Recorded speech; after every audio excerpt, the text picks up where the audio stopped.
Kunci sukses dan kedamaian yaitu taat pada Tuhan.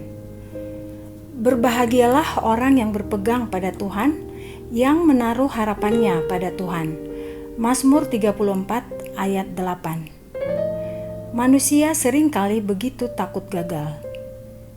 Kita menghabiskan hidup berlari mengejar kesuksesan, takut dianggap tidak berhasil, seolah-olah nilai hidup kita ditentukan oleh seberapa besar kita berhasil menurut standar dunia. Kita terus berputar di roda seperti hamster, sibuk, lelah, tapi tidak benar-benar kemana-mana. Padahal, seringkali kita lupa bahwa definisi sukses menurut dunia dan sukses menurut Allah sangat berbeda. Dunia mengukur kesuksesan dari uang, jabatan, pujian, kebebasan, dan kebahagiaan. Tapi Allah berkata, kesuksesan sejati adalah ketaatan kepadanya. Ketaatan itu mungkin saja membawa berkat-berkat duniawi seperti kesehatan, kehormatan, atau kebahagiaan. Tapi semua itu bukanlah tujuan utama. Tugas kita hanyalah taat. Hasilnya adalah urusan Tuhan. Seperti nasihat terakhir Daud kepada Salomo sebelum ia meninggal. Kuatkanlah hatimu dan tunjukkanlah dirimu sebagai laki-laki. Lakukanlah kewajibanmu terhadap Tuhan Allahmu dengan mengikuti jalan-jalannya dan dengan tetap mengikuti ketetapan, perintah, peraturan, dan peringatannya seperti yang tertulis dalam hukum Musa, supaya engkau beruntung dalam segala yang kau lakukan dan kemanapun engkau pergi. 1 Raja-Raja 2 ayat 2-3. Jadi, ketaatan bukan hanya jalan menuju keberhasilan sejati. Di sanalah kita juga menemukan ketenangan, sukacita, dan tujuan hidup yang sebenarnya. Pernahkah kamu merasa tidak cukup mampu untuk melakukan apa yang Tuhan minta? Seperti Tuhan memanggilmu untuk sesuatu yang terasa terlalu besar. Nabi Yeremia juga pernah merasakannya.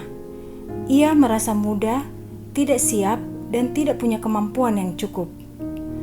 Tapi Tuhan menegurnya dengan lembut, mengingatkan bahwa dialah yang memberi Yeremia mulut untuk berbicara, dan dialah yang akan menuntunnya. Kadang kita berkata, Tuhan, aku tidak sanggup. Tapi sebenarnya yang kita katakan adalah, Tuhan, Engkau tidak cukup baik dalam menciptakanku. Itu adalah kebohongan yang datang dari iblis. Tuhan sengaja memberikan panggilan yang melampaui kemampuan kita supaya kita belajar bergantung padanya. Jadi, jika kamu sedang takut melangkah, mintalah Tuhan yang memberi kekuatan, kata-kata, dan keberanian. Karena bukan kemampuan kita yang menentukan hasilnya, tapi kuasa Tuhan yang bekerja melalui ketaatan kita. Dunia sering berkata, kalau mau sukses, kamu harus fokus hanya pada satu hal.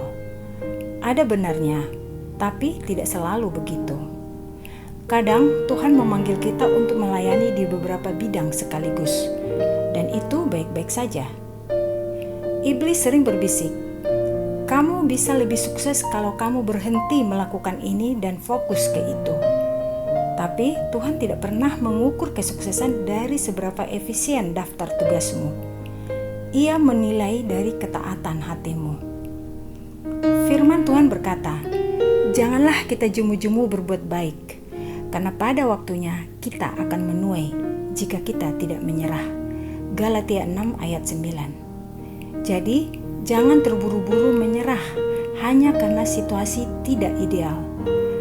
Lakukan bagianmu dengan sebaik mungkin, tapi biarkan Tuhan yang mengatur hasilnya. Sukses di mata Tuhan bukan tentang performa, tapi tentang kesetiaan.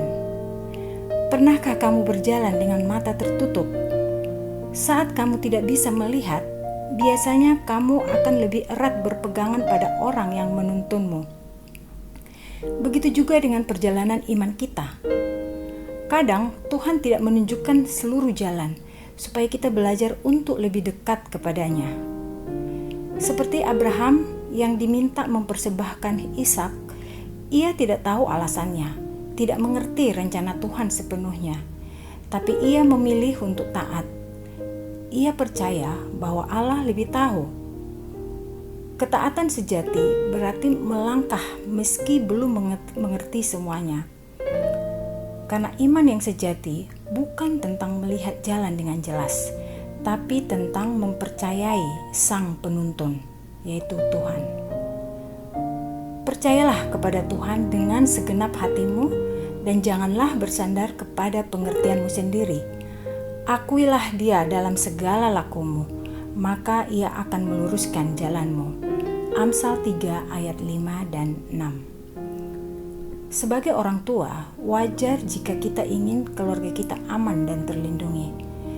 Tapi jangan sampai keinginan itu membuat kita menjauh dari rencana Allah. Yunus melarikan diri demi rasa aman dan berakhir di perut ikan.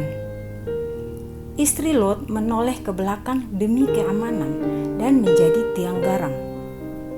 Kita ingin anak-anak merasa aman, tapi bukan karena dunia ini aman, melainkan karena mereka percaya pada Yesus. Kita ingin mereka merasa tenang, tapi karena mereka tahu bahwa Tuhan yang memegang hidup mereka, bukan karena keadaan yang terkendali.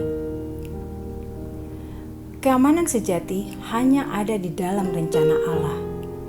Jadi jangan biarkan ketakutan membuat kita melewatkan berkat dan petualangan yang Tuhan sudah siapkan. Mari kita berdoa.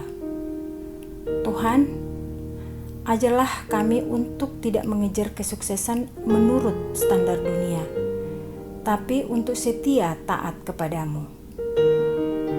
Ketika kami merasa tidak mampu, ingatkan bahwa kuasa-Mu cukup bagi kami. Ketika jalan tampak samar, tuntun kami untuk lebih erat berpegang padamu. Dan ketika kami tergoda mencari rasa aman di luar Engkau, kembalikan kami pada kasih dan rencana-Mu. Kami percaya bahwa di tangan-Mu adalah tempat paling aman untuk hidup. Amin.